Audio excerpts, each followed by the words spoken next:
Hello Satya, अरे कुठं आहेस तू? विसरलास का काय मला? कालपासून एक फोन नाही केलास आणि मी केला तर उचलत नाहीस. नाही, तुमची इच्छा नाही ना माझ्या संग बोलायची, मग कसं करणार? फोन केला की कट करता आणि वर मला मेसेज केलाय सारखं सारखं फोन करू नकोस, जसं की मी माझी सगळी कामं सोडून तुम्हालाच फोन करत बसलोय.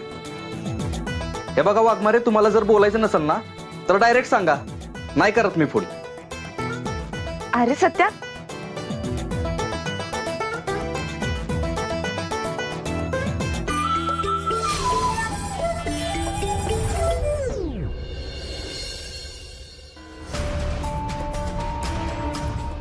आणि वर मला मेसेज केलाय सारखं सारखं फोन करू नकोस, जसं की मी माझी सगळी कामं सोडून तुम्हालाच फोन करत बसलोय. हे बघा वाघमारे, तुम्हाला जर बोलायचं नसेल ना तर डायरेक्ट सांगा, नाही करत मी फोन. सत्या एवढा का कावला असेल माझ्या? माझं काय चुकलंय आता? तो म्हणला का मी त्याला मेसेज केलाय फोन करू नको म्हणून. मी कधी केलाय असा मेसेज? असं तर नसेल ना की त्याचं घरात कोणाशी तरी भांडण झाले आणि त्याचा राग माझ्यावर काढतोय? मी सवीला फोन करून विचारते.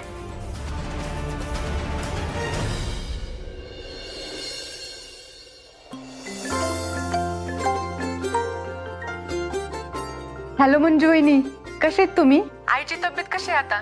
वय मी बरी आहे, आईची तब्येत पण बरी आहे. सवे, सत्याचा घरात कोणाशी काही वाद झालाय का ग? घरात असं काही झालं नाहीये, पण बाहेर काय झालं असेल तर सांगता येत नाही. पण असं का विचारताय हो तुम्ही मला? काय झालंय?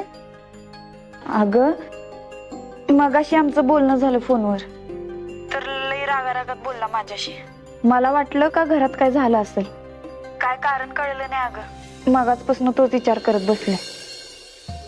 काय बिघडलं असेल त्याचं? मी बोलून बघू का सत्यदाशी? मला सांगितलं तर तुम्हाला सांगते मी. नको नको, आणि परत चिडायचा. त्याचा राग शांत होऊ दे, तो स्वतःच येऊन सांगेल. चल ठेवते.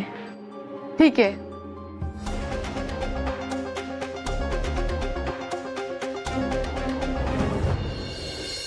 सत्य दादा, तुझं मंजू वहिनींशी काय बोलणं झालं का? नाही म्हणजे त्यांची आई आजारी आहे म्हणून म्हंटल. आता कशी आहे त्यांची तब्येत? नाही, काय बोलणं नाही झालं माझं, आणि त्यांना सारखं फोन केलेलं बी आवडत नाही. असं मंजू वहिनी स्वतः तुला म्हंटले का? नाही, पण तसा मेसेज केला होता त्यांनी. पण असा मेसेज का करतील मंजू वहिनी तुला? तू त्यांच्याशी बोललास का ह्याबद्दल? आणि मेन म्हणजे हे मेसेज मंजू वहिनीनेच केला असेल, हे कशावरून? हा, ते बी आहेच. अरे मग विचार की, कशाला दुसरा अर्थ काढून गैरसमज वाढून घेतायत? हे सगळं माझ्या लक्षात कसं काय नाही आलं? वाघमारेनं भेटूनच विचारायला पाहिजे. ठीक आहे.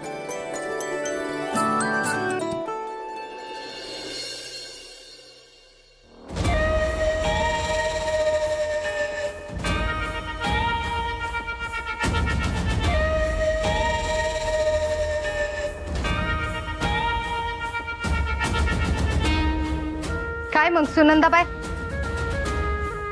बरं आहे का आता? नाही बरं वाटतंय का? बरी आहे की आता. कसं आहे सुनंदे, तुझ्या लेकी जवळ अशा वागत्या का नाही, तवर तुला ही त्रास होतच राहणार. पण सो आता काय केलं माझ्या लेकींनी? हा, काय केलं? अगं तुझी थोरली लेक त्या गुंडा बरोबर हनीमूनला गेली. तिचा घटस्फोट होणार आहे ना आता. हा, लाज लज्जा शरम काय तर आहे का? बघ सुनंदे, त्या पोरगीने जर मला तोंडाव पाडलं का नाही तर याद राख, तिचा संसार काय मी चुकाचा होऊन देणार नाही बघ, ध्यानात ठेव. वंसाव, हो असं नका वागू तुम्ही. तर जोड्या जुळवणं काय आपल्या हातात असतं का? तिची ती खुश आहे ना, मग आपण कशा पाय अडकाटी करायची? ते तू काय बी कर, माझ्या मोर हात जोड नाही अजून काय कर, तरी बी मला जी करायचंय का नाही तीच करणार आहे मी. तुझ्या थोरल्या लेकीने तर फसवलंयच मला, पण तुझ्या धाकल्या लेकीने बी काही कमी त्रास नाही दिलेला मला. समद्या साताऱ्याला लुटलंय तिने, या घराचं नाव समधीकडे खराब केलंय. अगं लोक मला विचारते ती, तुला नाही, आणि उत्तर मला द्यायला लागते ती. तिच्या बी लग्नाचं बघ आणि घालवून टाकी एकदाची तिला या घरातनं. आपल्या ह्या घराला लागलेला काळा डाग आहे तो. आई लगेच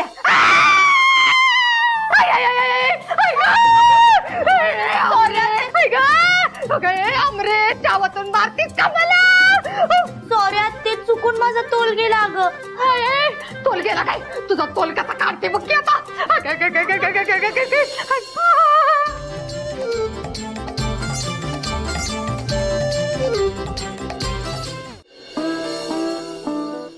गरम हवा होता का अजून? नाही का? साखर कमी पडली का? ते पण नाही का? बाजूला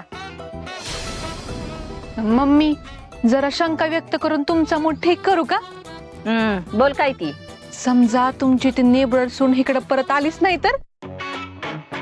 हे करे दर टायमाला आपण हीच विचार करतो आणि ती नेबर दुसऱ्या दिवशी दारात दत्त म्हणून उभी राहते. खरंय बघ.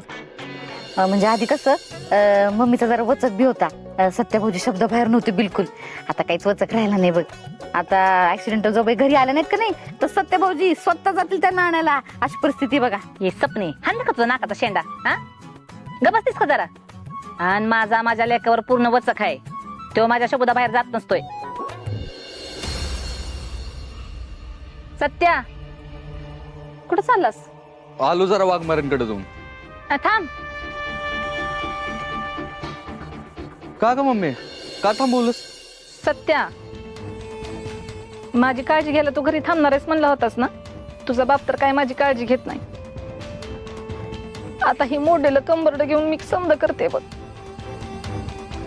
तुला घरी थांबावं असं वाटत नाही का मम्मीची काळजी घ्यायला? ते जयदेवी दुकानावर असतंय. ऐन वेळेस मला जर काय झालं गेली मी ढगात तर काय करायचं? अगं मम्मी काय बी नको बोलूस.